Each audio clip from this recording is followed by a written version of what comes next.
How to add pictures on Reel on Instagram. Hi guys, in this video I will show you how to add picture on Reels on Instagram. It's so easy and quick, so let's jump in. First thing, go to your Instagram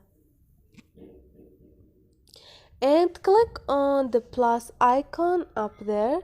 Beside the heart icon, click on Reels. Now all you need to do is click on upload and choose the picture you want. For example, this one. And I'm gonna click on add. I'm gonna choose another one. Click on add and you can choose another one again.